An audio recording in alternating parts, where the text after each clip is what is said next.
জুলাই আন্দোলনের অন্যতম হটস্পট ছিল রাজধানীর উত্তরা। স্বৈরাচারের বিরুদ্ধে শক্ত দুর্গ গড়ে তুলেছিল বিপ্লবী ছাত্র জনতা। তবে দিতে হয় কঠিন মূল্য। প্রাণ বিলিয়ে দেন মীর মুগ্ধ, রেদোয়ান জয়, রিজভী সহ অনেকেই। একই সঙ্গে এখনও অনেকেই সইতে হচ্ছে বুলেটের কঠিন যন্ত্রণা, কার হয়েছে অঙ্গহানি। তবে গণ অভ্যুত্থানের বছর পার হলেও হত্যাকারীদের শাস্তি না হওয়ায় ক্ষোভ জানিয়েছেন স্বজনরা। ইমন চৌধুরীকে সঙ্গে নিয়ে বাকিটা জানাচ্ছেন দীপু শিকদার।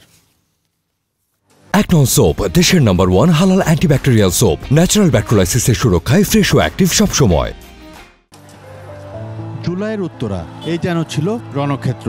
স্কুল, কলেজ ও বিশ্ববিদ্যালয় মিলিয়ে শতাধিক শিক্ষা প্রতিষ্ঠানের হাজার হাজার শিক্ষার্থীর সঙ্গে রাজপথে প্রতিরোধ গড়ে তোলেন সাধারণ মানুষও। একদিকে আওয়ামী লীগ সরকারের পুলিশ বাহিনীর নির্বিচার গুলি, অন্যদিকে ছাত্র জনতার আত্মাহুতি। মীর মুগ্ধ, রেদোয়ান জয়, রিজভী সহ অসংখ্য তাজা প্রাণের অকাল সমাপ্তি। এই আন্দোলনে যারা নেতৃত্ব দিয়েছেন সামনে থেকে, তাদের কাছে এখনো দিনগুলো দুঃস্বপ্নের মতো।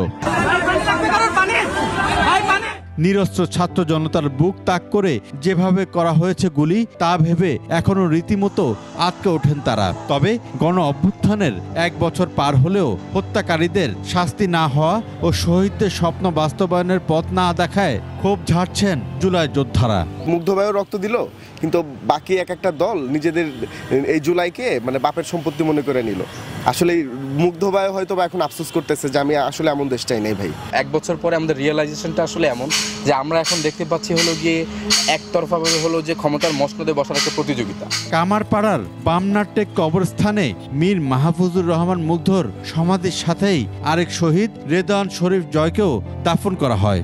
জানা যায় 19 জুলাই সকালে মুগ্ধর জানাজা ও দাফন সম্পূর্ণ করে সহযোদ্ধা হত্যার বিচারের দাবিতে উত্তরায় বিএনএস সেন্টারে আন্দোলন করতে গিয়ে বিকালে গুলিবিদ্ধ হয়ে সেখানে মারা যান রেদোয়ান জয়। ভাইকে কবর দিয়ে দেন উনি গিয়েছিল ভাইয়ের রক্তের বদলা নিতে। পরবর্তীতে রিয়াদ ভাইও শহীদ হয়ে যায়, যার কারণে পাশাপাশি মুগ্ধ ভাইয়ের পাশেই রিয়াদ ভাইকে কবর দেওয়া হয়। শহীদ আবু সাইদ, মীর মুগ্ধ, রিজভী কিংবা ওয়াসিম নয়, জুলাইয়ের সব শহীদদের সমান গুরুত্ব দেওয়ার দাবি গণ অভ্যুত্থানের অংশ নেওয়া ছাত্র জনতার। 92 জনের ভিতরে 2-1 জনের কথা সর্বোচ্চ আমরা জানি, কিন্তু বাকি যে আরো যে 90 জন আছে বা আরো যে তার থেকে অধিক আছে, কিন্তু তার কথা কিন্তু আমরা কেউই জানি না। জুলাই স্মৃতি ফাউন্ডেশনে যেরকম ভাবে প্রতারণা করে বিভিন্ন ধরনের টাকাগুলো মনে করেন মানুষ নিতে চাচ্ছে, আসলে এগুলো গাদ্দারি ছাড়া আর কিছুই না। সন্তান কিংবা প্রিয়জনকে হারিয়ে এখনো শোকে কাতর স্বজনরা।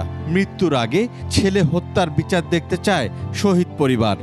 দেশটা যেন আর এই হানাহানি, মারামারি, রক্তপাত এসব যেন না হয়, আর কোনো মায়ের বুক যেন খালি না হয়, আমার মতো যেন আর কোনো মাকে কান্না করতে না হয়। গণ অভ্যুত্থান শেষে একের পর এক আন্দোলন কিংবা রাজনৈতিক দলের নির্বাচনী ব্যস্ততায় বিচার পাবে কি শহীদ পরিবার, সে প্রশ্ন এখন জনমনে।